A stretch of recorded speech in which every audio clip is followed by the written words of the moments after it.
بسم الله الرحمن الرحیم. در قسمت دوم در صفت الحکیم هستیم. پنجمیش گفتیم و هو الحاکم الذي يجب ان يرجع الیه في الاختلافات والمنازعات. بسم الله الرحمن الرحیم. و هو الحاکم الذي يجب ان يرجع الیه، یعنی الله سبحانه و تعالی حاکم هست. وقتی که الله را شناختیم که الله الحاکم هست، چی معنی؟ یعنی هو الحاکم الذي يجب ان يرجع الیه في الاختلافات. او حاکم هست که در اختلافات باید به او رجوع کرده شود و در منازعات باید به او رجوع شود. چی معنی؟ معنی از که یعنی الله سبحانه و تعالی ذاتی هست که الحکیم است، حکم کننده هست. حالا وقتی که شما فهمیدین که الله الحکیم است و به این صفت الله ایمان دارین و به این آیات قرآن عظیم شان که الله را برش تخصیص حکم میده و میگه که حکم عبادت است و باید از الله اطاعت شود، حالا اگر شما به این آیات قرآن ایمان دارین صادقانه، الله متعال میگه که در اختلافاتتان باید چی بکنین؟ در اختلافتان اگر اختلاف سیاسی هست، اگر اختلاف اقتصادی هست، اگر اختلاف در عبادات پیدا کردین، اگر اختلافات مثلا در مسائل فامیلی و خانوادگی هست، اگر اختلافات نظام اقتصادی و مالی هست، در تمام از اختلافات شما چی کنین؟ به الله رجوع بکنین و در هر چیزی که منازعه کردین و جنجال کردین به الله رجوع بکنین. ببینید الله متعال چی میگه؟ الله متعال در سوره شورا در آیت دوم میگه و ما اختلفتم من شیء فحکمه الی الله. در هر چیزی که اختلاف کردین حکمش رجوع میکنه به کی؟ به الله. مثلا ما اختلاف کردیم در نماز، به کی مراجعه میکنیم؟ به الله، به کتاب الله رجوع میکنیم و سنت رسول الله صلی الله علیه و سلم. قرآن وحی است و سنت رسول الله صلی الله علیه و سلم احادیث صحیح وحی هستند. پس ما در اختلاف خود، تو یک قسم نماز میخونی، یک کس دیگه یک قسم دیگه نماز میخونه، هر دوش مسلمان است و موحد است. حالا اختلاف پیدا شد، ما به قرآن عظیم شان رجوع میکنیم و به احادیث رسول الله صلی الله علیه و سلم. از این خاطر الله متعال میگه و ما اختلفتم فیه، اختلافی که در چیزی کردین. خب در نماز اختلاف کردیم، در مسائل اقتصادی اختلاف کردیم، یک کسی میگه که زکات باشه، یک کسی میگه مالیه باشه. الله متعال چی میگه؟ الله متعال زکات فرض کرده، پس در این جهان در نظام مالی هم باید به حکم الله باشه. در نظام اجتماعی مثلا در یک جای شما هستین، اونجا قانون جور میکنه یک کسی که اینجا ازدواج همجنس با هم جایز است، او میای بر شما میگه چی مشکل داره؟ شما میگه برادر ما مسلمان هستیم. وقتی که در این مسئله اختلاف شد، تو مسلمان هستی؟ مسلمان هستی ولی خب الله میگه و ما اختلفتم فیه من شیء فحکمه الی الله. وقتی که اختلاف در یک چیزی کردین حکمش به الله هست. ببینید الله متعال چی حکم کرده در مسائل سیاسی. ما در مسائل سیاسی میخوایم پادشاه داشته باشیم، رئیس جمهور داشته باشیم، چی داشته باشیم؟ خلیفه داشته باشیم، نظام ما خلافت باشه، نظام ما چی باشه؟ رجوع میکنیم به حکم الله. الله ما را چی تعیین کرده؟ اینی جاعل فی الارض خلیفه. الله متعال آدم علیه السلام خلیفه در زمین تعیین. تنها آدم علیه السلام تعیین کرده؟ برای داوود علیه السلام هم میگه که یا داوود انا جعلناک خلیفه فی الارض، تو خلیفه هستی در زمین. برای رسول الله صلی الله علیه و سلم و عیسی علیه السلام، تمام پیغمبرها چی هستند؟ خلیفه هستند در روی زمین. پس نظامی که اونا تطبیق میکنن نظام خلافت الهی در زمین الله هست. خلفای راشدین چی را ساختن؟ خلافت خلفای راشدین ساختن. پس وقت اختلاف میکنیم رجوع میکنیم. الله متعال میگه که اگر شما مسلمان هستین و ما اختلفتم فیه من شیء فحکمه الی الله، اگر در یک چیز شما اختلاف میکنین حکمش به طرف الله هست. یعنی او را کی حکم میکنه؟ الله حکم میکنه، فیصله میکنه. و الله فیصله کرده با چی؟ فیصله کرده با وحی جلی، با آیات قرآن، و فیصله کرده با احادیث پیغمبر فرستاده و بر پیغمبر لحظه به لحظه ملائکه میه و برش کل چیز درس میده و تعلیم میده. وحی جلی و وحی خفی. وحی جلی قرآن و وحی خفی احادیث صحیحه رسول الله صلی الله علیه و سلم است. الله میگه وقتی که اختلاف کردین در چی، حکمش مربوط به الله میشه. ذالکم الله ربی علیه توکلت و الیه انوب. بگو که این رب ما هست، او هست که برای من تعیین میکنه حلال و حرامه، او هست که برای من خوب و زشت تعیین میکنه، او هست که حکم میکنه. خب آیت دیگر ما میبینیم، در آیت دیگر میگه یا ایها الذین آمنوا اطیعوا الله و اطیعوا الرسول و اولی الامر منکم. ای مؤمنان شما از الله اطاعت بکنید. از الله در چی اطاعت میکنید؟ الله قرآن فرستاده، بناهن اطاعت از الله بکن. وقتی که آیات قرآن برات حکم میکنه اطاعت بکن. و اطیعوا الرسول، از رسول اطاعت بکنید. از رسول چه قسم اطاعت بکنیم؟ رسول سنت قولی داره، سنت فعلی داره، سنت تقریری داره. پس رسول صلی الله علیه و سلم الله گفت در نماز بخوانید، اقیموا الصلاه، اطاعت کردیم گفتیم یا الله نماز میخوانیم. آلی نماز چه قسم بخوانیم؟ الله میگه و اطیعوا الرسول، رسول براتون آمده که لتبینه، براتون بیان بکنه. پس اطاعت از رسول الله صلی الله علیه و سلم بکنیم. خب اگر ما مثلا رهبر خلیفه مسلمان ها هست یا امیر مسلمان ها هست یا امیر جهاد است، الله متعال میگه و اولی الامر منکم. وقتی که ولی امرت برات میگه که مثلا خودت برو در فلانی جبهه، برو در فلانی منطقه، خودت برو وظیفه است. اینجا چی است؟ وقتی که الله را اطاعت کردی و امی و اول الامر منکم، اینجا ببینید کلمه اطیعوا تکرار نشده. چی معنی؟ یعنی شما اطاعت الله را بکنین و اطاعت رسول را بکنین و اطاعت از اول الامر بکنین، به شرطی که او اطاعت از الله و رسول میکنه. و کلمه منکم اینجا گفته شده که اول الامر شما، ای خلیفه شما، ای بزرگ شما، ای امیر شما باید چی باشه؟ از جمله شما یعنی مسلمان باشه. اگر از دایره اسلام خارج شد باز او اطاعت نیست. اگر مرتد شد باز از او اطاعت نیست. چه وقت از او اطاعت میشه؟ وقتی که او خودش اطاعت از الله و رسولش میکنه. پس اینجا الله متعال وقتی گفت که اطاعت از الله بکنین و اطاعت از رسول بکنین و اطاعت از اول امر بکنین که از جمله شما باشن، فان تنازعتم فی شیء، اگر در یک چیز منازعه کردین، جنجال بینتان پیدا شد، چی میکنین؟ فردوه الی الله و الرسول، الله حکم الله است. پس این برگردانید ببینید که الله چی گفته در این راستا، رسولش در سنت قولی و فعلی و تقریری خود چی گفته است. ان کنتم تؤمنون بالله، الله میگه اگر واقعا شما مؤمن هستین به الله و رسولش، ان کنتم تؤمنون بالله والیوم الاخر، اگر شما به الله و روز قیامت ایمان دارین، شما این کارا بکنین. اگر ایمان ندارین، ادعای دروغی میکنین و دلشان دیگه، باز الله فیصله میکنه. لکن الله متعال میگه که اگر شما ایمان به الله و روز قیامت دارین، در منازعاتتان موضوع را به الله و رسولش ببینین که در قرآن چی هست و در سنت صحیحه چی هست. سوره النساء آیت 59. در آیت دیگه الله متعال میگه و مختلفتم فیه. ببینید آیات زیادی از قرآن است. این حال اگر کسی یک صفت الحکیم الله را انکار میکنه، به صدها آیات قرآن کافر میشه. به صدها آیات قرآن کافر میشه. مثلا ما کافر داریم که اعتقادی هست، کافر داریم در عبادات کافر است. چطور در عبادات کافر است؟ به خاطر ازی که عبادت در عبادات الله حکم الله را قبول نکرده، آیات که مربوط عبادات است این انکار میکنه، این کافر شده. سبحان الله. فقط همین دو قسم کافر است؟ نه، یک قسم دیگه هم کافر است. او چه قسم کافر است؟ کافری که در نظام اجتماعی اسلام کافر است. چی معنی؟ در نظام اجتماعی هم کس کافر میشه؟ بله، آیات قرآنی که درباره نظام اجتماعی است از این انکار میکنه. الله متعال میگه که ازدواج بین مذکر و مؤنث میشه، این میگه نه، ازدواج بین مذکر و مؤنث میشه و این قانون قبول میکنه. پس این کافر است. کفرش در چی هستن؟ در آیات قرآنی که نظام اجتماعی را تعیین کرده. کافر شدن به آیاتی که نظام اجتماعی اسلام تعیین کرده. خب عمیق سه قسم شده. مثلا اخلاقیات است. چه قسم اخلاقیات است؟ یعنی مثلا الله متعال برای یک انسان مسلمان مثلا ستر عورت داده، برای زن و مرد مسلمان.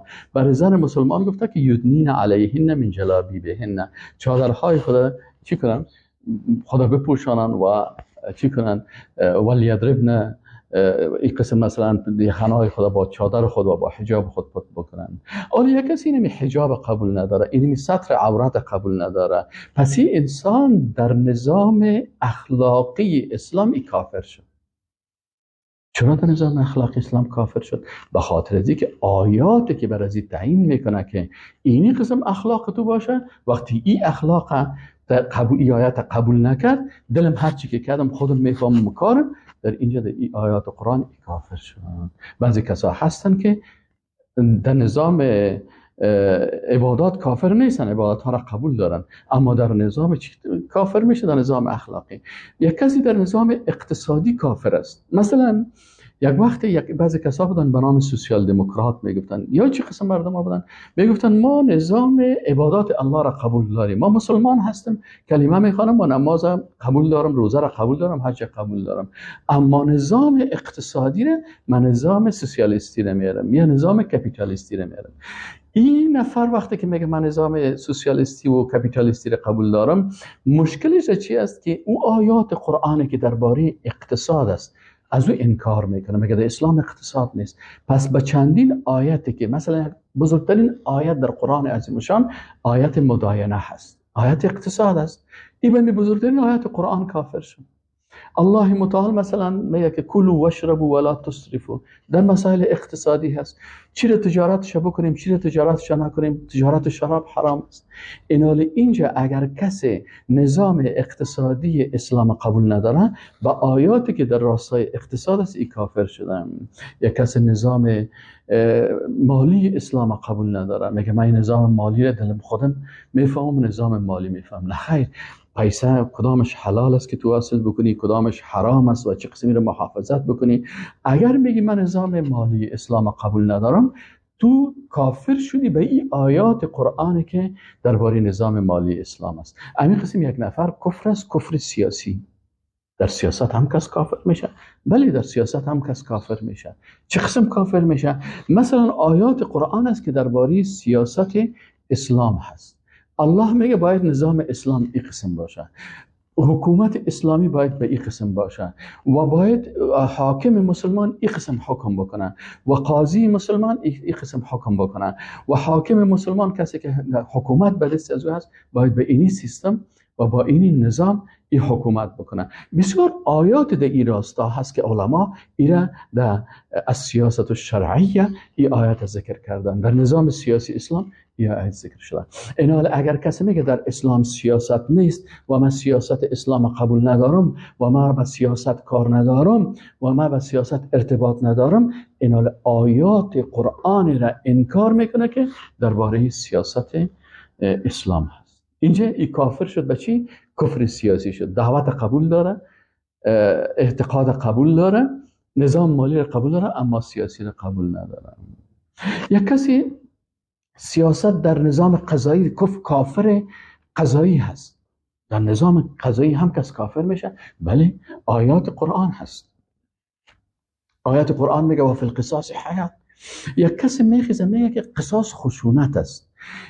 اینمی شخص میگه که والا من قصاص قبول ندارم، من قطعیت دست قبول ندارم، من حدود قبول ندارم و اسلام به این شکل قبول ندارم، این اسلام افراطی هست.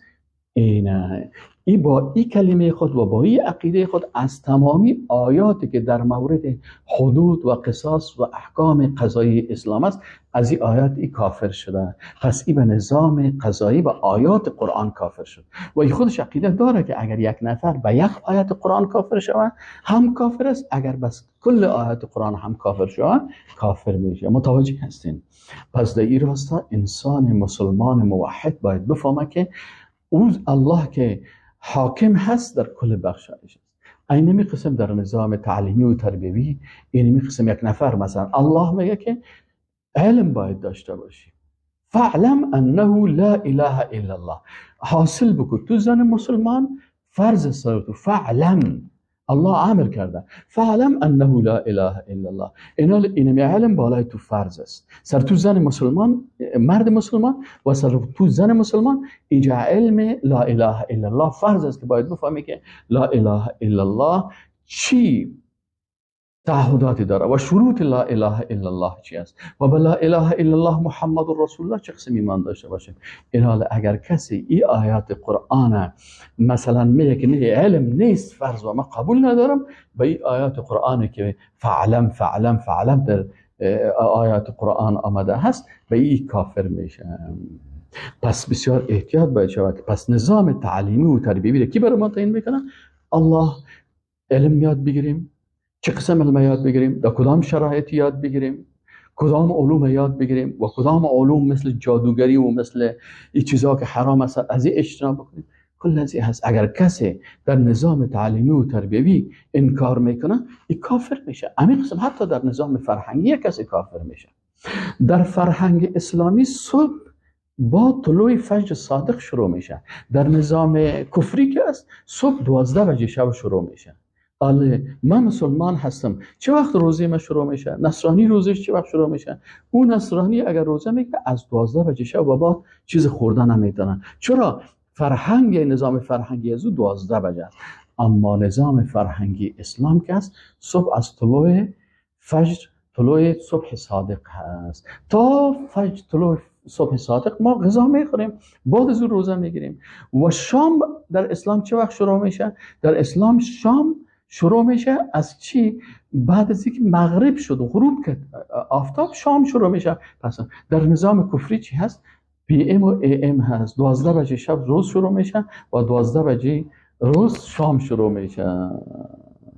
پس اینجا مشکلات است که اگر کسی در نظام، مثلا در نظام الهی روزه در ماه مبارک رمضان هست، اینا اگر کسی عید، مثلا ما عید داریم، عیدی که بعد از رمضان است و عیدی که مثلا بعد عید قربان هست، اینا اگر کسی میگه من این نظام قبول ندارم، یک عید ساختگی دیگه جور میکنن بنابراین از آیات قرآنی که برای ما در مسائل فرهنگی تعیین کرده که سال تو چقدر وقت است، ماه تو چه وقت است، روز تو چه وقت شروع میشه، عید تو چه وقت است، خوشی تو چه وقت است، غم تو چه وقت است، این در نظام فرهنگی انسان کافر میشه. چرا کافر میشه؟ و مو آیات و احادیثی که در راستا هست این کافر شده هست. و می قسم در نظام جهادی یک کسی مثلا از جهاد انکار میکنه، انسان کافر میشه. به خاطر چی؟ به خاطر ازی که آیات زیادی درباره جهاد است. اینا وقتی که میگه در اسلام جهاد نیست، این جهاد می خشونت میگه، این جهاد مثلا میگه که تندی هست، این مجاهد تروریسم میگه و جهاد تروریسم میگه. این انسان با اینمی الفاظ خود کافر میشه به خاطر که آیات قرآنی که جهاد تعیین کرده از این انکار میکنه و با انکار هر آیت قرآنی انسان از دایره ایمان خارج میشه. با همین شکل آیاتی که درباره دعوت است، ادعو الی سبیل ربک بالحکمة والموعظة الحسنه، قل هذه سبیلی ادعو الی الله علی بصیرة انا و من اتبعنی. اینا آیات درباره دعوت است. یک نفر من دعوت نمیکنم و دعوت خوش ندارم و دعوت اسلامی باید نباشه و این درست نیست و رد میکنه دعوت اسلامی را، این به آیاتی که درباره دعوت اسلامی هست این کافر میشه. پس مسلمان واقعی است که هم در اعتقادات، هم در عبادات، هم در نظام سیاسی، هم در نظام قضایی، هم در نظام اجتماعی، هم در نظام اخلاقی، هم در نظام مالی، هم در نظام تعلیمی، هم در نظام فرهنگی، هم در نظام جهادی، هم در نظام دعوتی، در کل از این آیات قرآنی که هست کل از این چی کنن؟ قبول بکنن و مختلفتم فیه فحکمه الی الله. در هر کدامش که اختلاف داشته پس حکمش به الله هست. این قسم ما صفت الحکیم الله را میشناسیم. ششم، الحکیم چی معنی؟ و هو الحاکم الذی ارسل الرسل و انزل کتبه. الحکیم او حاکم، حکم کننده است که پیغمبرها را فرستاده، به حکم از او پیغمبرها آمده و به حکم از او کتاب ها نازل شده. چرا؟ للحکم بین الناس وفق تشریعه، تا که این پیغمبرها و این کتاب ها مطابق اینمی کتاب های آسمانی و مطابق اینمی هدایات پیغمبر، این پیغمبرها مطابق همین کتاب ها در بین مردم حکم بکنن. پس این پیغمبر وقتی که مبلغ از دعوت میکنه، وقتی که قدرت برش رسید، یعنی محمد صلی الله علیه و سلم وظیفه چی است که دعوت بکنه. چند سال در مکه مکرمه، وقتی که در مدینه منوره آمد، این پیغمبر باید حکومت اسلامی را بسازن، نظام اسلام را بسازه که در اون نظام اسلام تمام احکام شریعت الهی تطبیق شوند. به حکم کی؟ به حکم ذاتی که الحکیم است. ببین الله متعال چی میگه؟ كان الناس امه واحده فبعث الله النبیین. الله متعال چی کرد؟ پیغمبرها را فرستاد، مبشرین و منذرین. پیغمبرات دو وظیفه دارن، هم مبشر هستن هم منذر هستن. مبشر چی معنی؟ یعنی بشارت میده برای مؤمنین برای جنت و بیدینا را از آتش دوزخ میترسانه. و انزل معهم الکتاب، الله میگه به امرای از اینا کتاب هم فرستاده هست. چی رو فرستاده؟ کتاب هم فرستاده. چرا این کتاب فرستاده؟ سبب و علتش چی است؟ لیحکم بین الناس. اینجا اینی لام علمایی که عربی رو خوب میفهمن و زبان شناس هستن، نحو و صرف و بلاغت میفهمن، اونا چی میگن؟ میگه اللام اینجا لام سببیه هست، یعنی علتش بیان میکنه که الله متعال پیغمبرا را برای بشارت مبشرین منذرین روان کرده و به امرای پیغمبرا کتاب هم روان کرده هست. برای چی روان کرده؟ لیحکم بین الناس، تا که بین مردم مطابق اینمی کتاب حکم صورت بگیره. فهدى الله الذين آمنوا لما اختلفوا فيه من الحق بإذنه والله يهدي من يشاء الى صراط مستقیم. پس کتاب‌های آسمانی و پیغمبرها برای چی هستن؟ به خاطر حکم هستن که در زمین باشه. رسول الله صلی الله علیه و سلم دعوت کرد، ولی دعوت کرد. چقدر وقت دعوت کرد؟ کل عمرش دعوت میکرد، ولی 13 سالی که در مکه مکرمه بود دعوت کرد. وقتی که در مدینه منوره آمد، اینجا باز بر علاوه دعوت دیگر نظام های اسلام هم تطبیق کرد. چی کرد؟ حکومت ساخت پیغمبر. بله، حکومت کی میسازه؟ سیاست مدار میسازه. پس پیغمبر صلی الله علیه و سلم سیاست مدار بود. طبعا سیاست مدار بزرگ بود.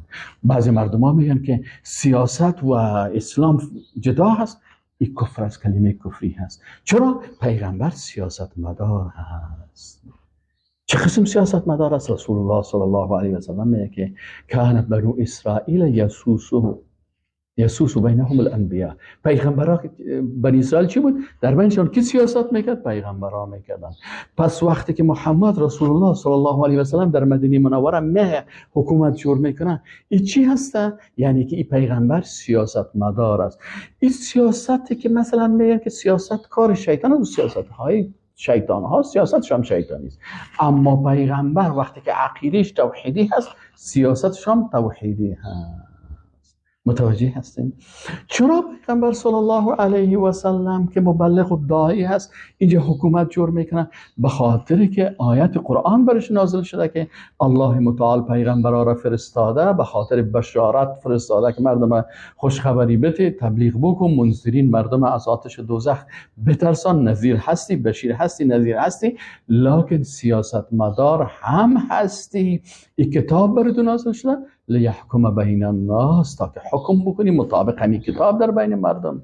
در اقتصاد حکم بکنی، در سیاست حکم بکنی، در قضا حکم بکنی. پس رسول الله صلی الله علیه و سلم قضا داشت، مطابق قضای اسلامی حکم میکرد.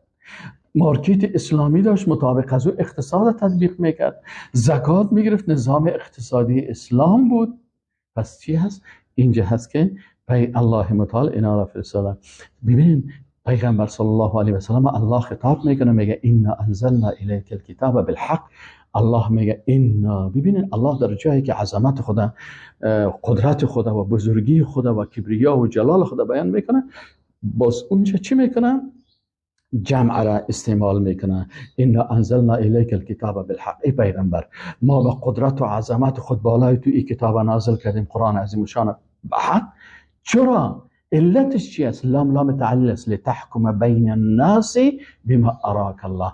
تو حکومت بکنی در بین مردم، قضاوت بکنی در بین مردم، بما اراک الله، با اون چیزی که الله تو را نشان داده، نه مطابق فرهنگی که تو در اونجا 40 سال در بین مردم عرب کلان شدی و اونجا فرهنگ جاهلیت بوده، بلکه مطابق فرهنگ اسرائیلی، بلکه مطابق حکم الله، آنچه که الله برات نشان داده، مطابق هستیم حکم بکنی، حکومت بکنی، سیاست بکنی.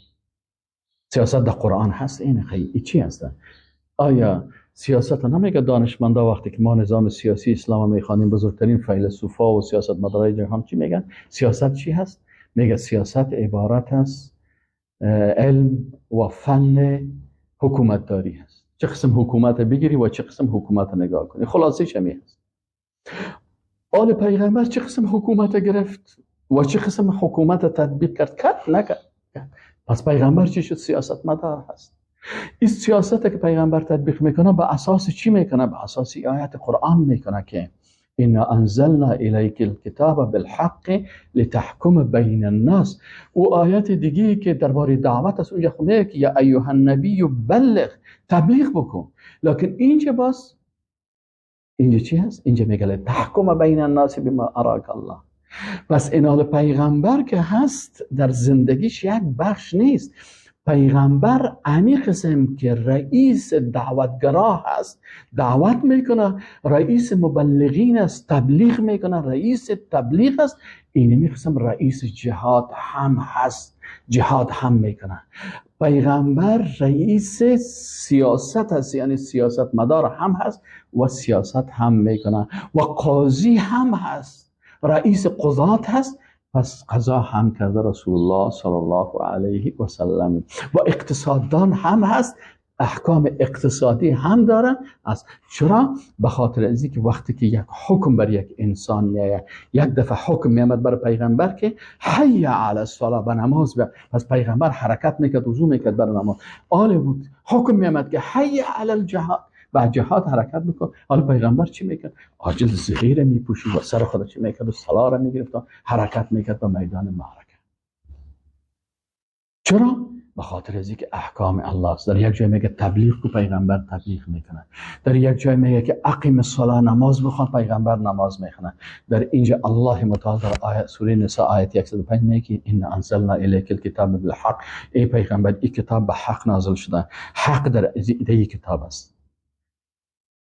چرا این کتاب نازل شده به حق بالای تو؟ لتحکم بین الناس بما اراک الله، به خاطر که تو حکومت بکنی در بین مردم به آن چیزی که الله تو را نشان داده. ولا تکن للخائنین خصیما، و برای خائنان خصومت کننده ما باش. او کسی که سیاست اسلام قبول نداره خائن است.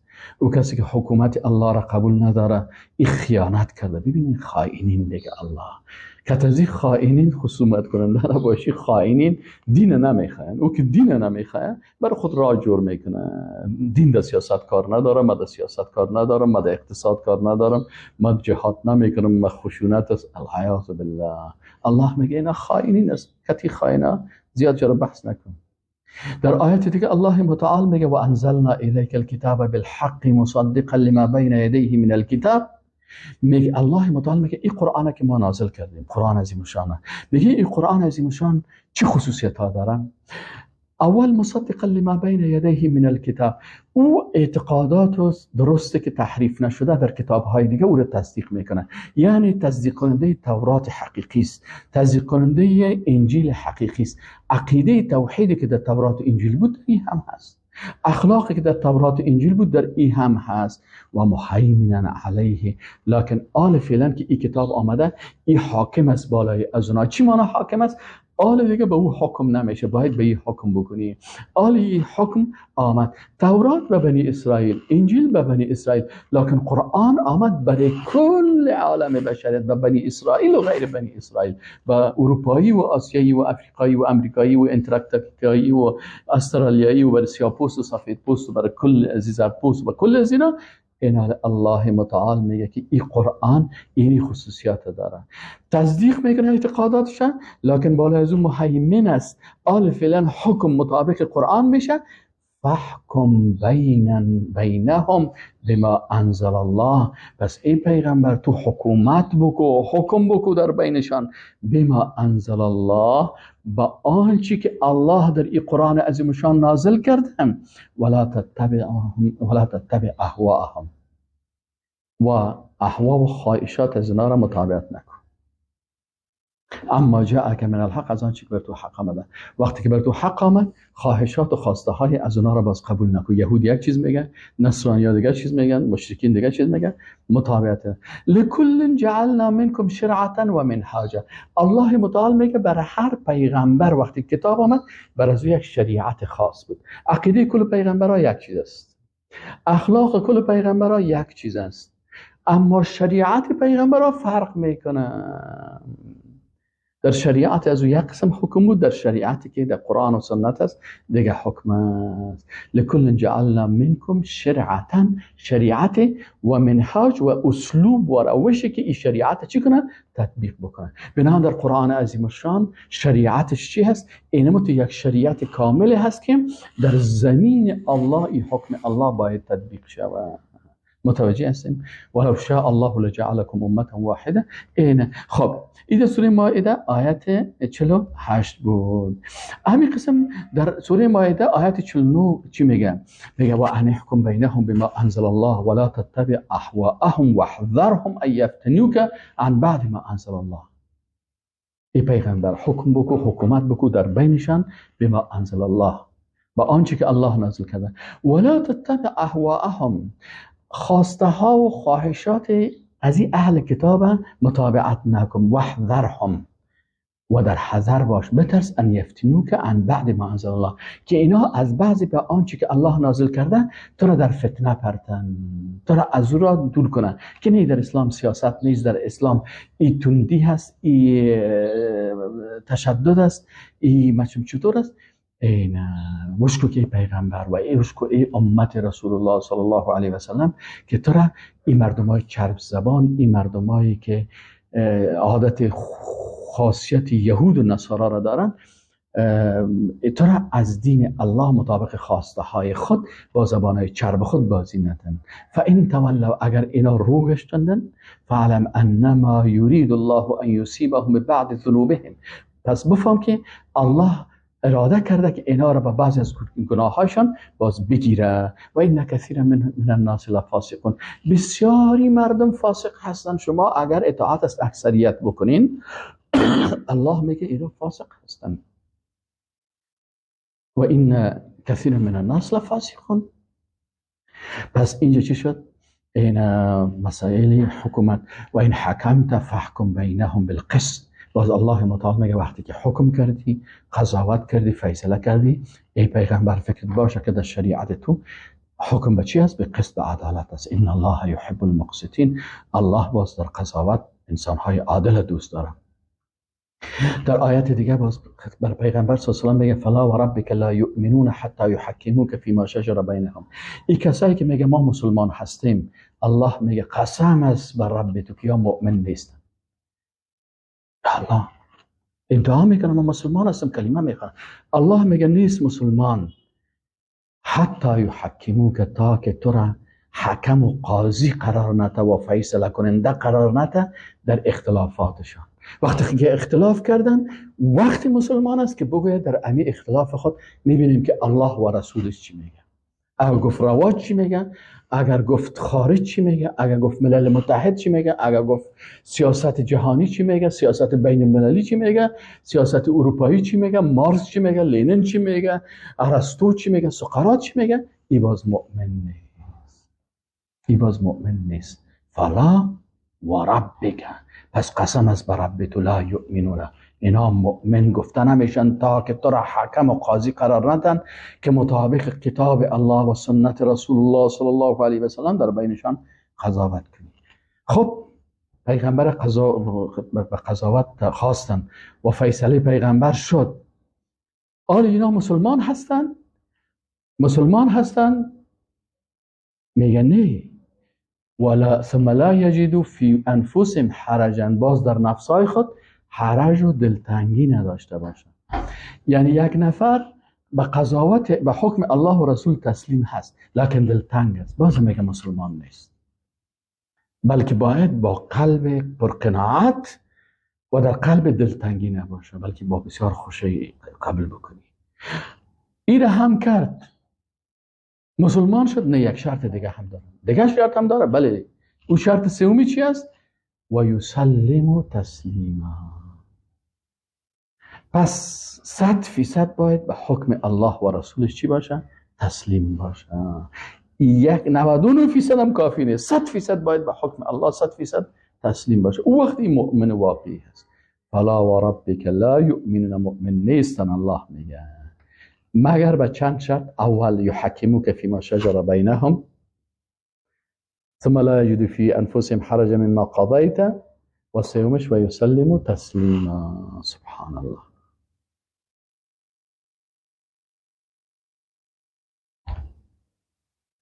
علامه رازی چی میگن؟ علامه رازی میگه و هذا نص فی تکفیر من لم یرضى بحکم الرسول علیه الصلاة والسلام. بعضی میگه تکفیر در اسلام نیست، تکفیر در اینجا فرض است.